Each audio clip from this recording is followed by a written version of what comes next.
Hello, everyone. So, we're going to start with an artwork, which is an NFT, obviously. It's an NFT that we created with biohackers. So, what we do is creating these NFTs and we bridge science and art. So, this NFT has been created by an artist in collaboration with a laboratory of scientists who is actually working on gene therapy. So, they are doing this really weird, really dangerous manipulation of DNA. So the way we are creating and curating NFTs with artists is actually to open the field where like science and art can meet in order to support clinic research, early stage research, and fund early stage science. There is another example I would like to share with you. So that one, as you can see, is a DNA. It's a very special DNA, actually. It's called the supercoiled DNA. It's a DNA that actually allow you to transform your genes.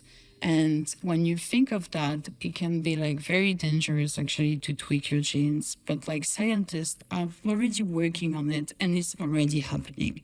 So what is at stake? What is at stake here is to be able to communicate on those research in order to be able maybe to guide them more, to see maybe the dystopia that is at stake with those research, but also the benefits that are at stake with those kind of gene therapy research, for instance. So with this NFT, we are actually splitting the proceeds of the NFT. So 50% is going to the artists who collaborate with the scientists, and the other 50% is actually funding the early stage research in gene therapy. So yeah, those NFTs are actually like purpose-driven NFTs to enable scientific research. And what is also interesting is that we can do underground research and underground research creation, and we can actually collaborate with scientists who are like researching some kind of very unfamiliar science.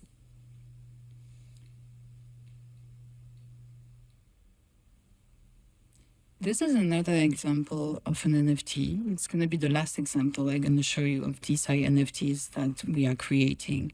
So this NFT is actually creating with scientists working on the way we can imagine to revive our dogs, our pets, and so to speak, revive humanity. So it's an NFT that is talking about longevity, about cryogenization, and all that type of research. So as you can see, the artists work with the scientists to understand more how actually is it possible to revive a dog. And it's going to be like our nearest future. This NFT has been dropped, and 50% of the proceeds is going to the artist, 50% is going to the research in cryopets, actually. As you can see, we are also playing very artistically, and this is super important. We are playing with the code of art. We are playing with the code of like old Egyptian art, because like you can see this dog, maybe you can recognize the treatment of the mummified dog that Egyptians used to do. So we are like flirting with science, longevity, but at the same time, we are also talking to the society about the dream of eternity. So what is at stake is like we are enabling an audience outside of the scientific field to get a quick idea of what can be at stake with our early stage research in science today in order to see how we could benefit from those early stage research, and how actually society can fund by like buying, for instance, that kind of NFT, can fund their future, can fund their science, and can actually have like their word to say in our way to monitor what should be a scientific research and what is urgent and what is not. So we are Existential Hope.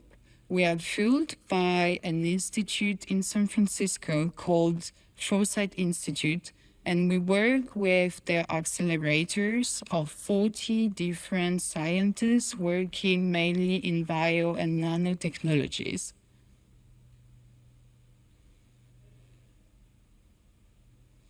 So Existential Hope is a Web3 art gallery that is like completely purpose driven. We are bridging art and science to fund scientific research, which is like super important today to find also new ways to use this. It's not an art. NFT is just like same than a piece of paper actually is a medium. Okay. So we need to find new way to use this medium actually to create more impact in our society. And one of the impact we could imagine and one of the impact we are developing is actually funding early stage research. And then what is important also with those NFT, and we saw it with, for instance, like the reference to the Egyptian way of creating art around eternity, is to create actually a bridge where people that are outside of the science can understand what those guys are doing and how those guys are tripping between themselves. Why is it important? It's important because like today, we all witnessed what happened with the COVID. Like we weren't able actually to see in a very transparent way what is at stake, who is having the monopoly of the COVID, who is having the monopoly of the vaccine. So today we have a urge of like changing our governance and changing our way of actually monitoring and being able to have our words in this like scientific research. So we are creating DeSci NFT. So DeSci NFT, I guess everyone is now aware thanks to VitaDAO and Molecule. So DeSci stands for Decentralized Science. And why DeSci NFTs? So it's a new way of curating. So with a new medium comes a new way of curating. So if we take like street art, for example, they created a new way, a new medium.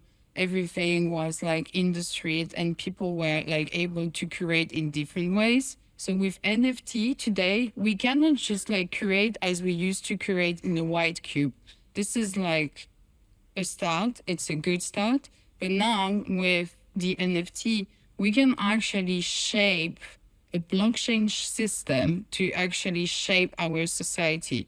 So this is why the NFT needs, and this is my opinion, needs to become something else. So today what we create is the NFT as a DeSci NFT.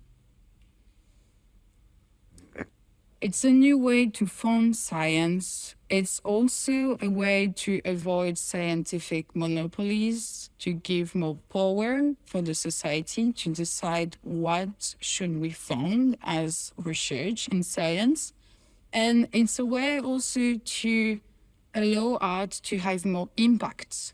And impact art, purpose-driven galleries, I think, are the future of NFT or one of the future of NFTs. So we imagine a world and we are believing in a world where society can co-own scientific IPs thanks to those NFTs, where a society where we can co-own our treatments, okay? A society where we can co-own our cure. What you need to know is that today, an industry, a pharma industry, has no interest, absolutely any interest, to create a cure, to cure a disease. And this is crazy. So we need to acknowledge this and we need to find new way to absolutely like be against that kind of monopolies because we are sick and we are getting sicker and sicker. So these are NFTs are used also to enable society to co-own and drive the research. So we are also believing in a society where we can enable liberty for scientists. So we're talking from the beginning of the speech about like early stage research. It's super important. When you're like an early scientist, you have your own laboratory, you're gonna fundraise, and probably you're gonna have like some pharmaceutical monopolies or some other monopolies that are going to put money into your laboratory or your industry and say to you that you should focus on this or that. Like having like a decentralized system of like funding the research, you can actually offer the liberty to the scientist to decide at the early stage to actually go wherever he wants to go as a researcher, which is really, really powerful also, and it can speed up actually our research.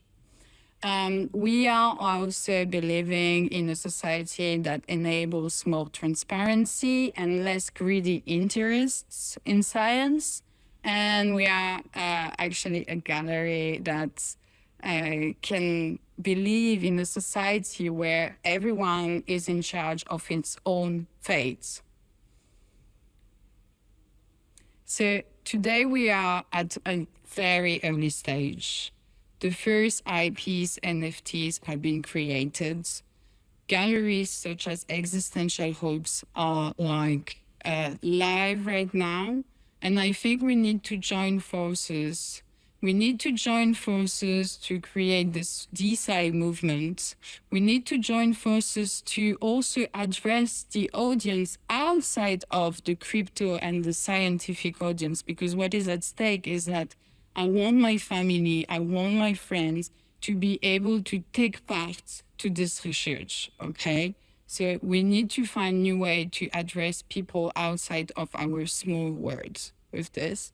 And we need to find also new formats to enable collaboration between scientists and creatives, whether it is a retreat where they're meeting together, or maybe like some hackathons, or maybe some festivals. We are really looking for expanding also new format to enable this new collaboration and unlock all this amazing future that we are believing in.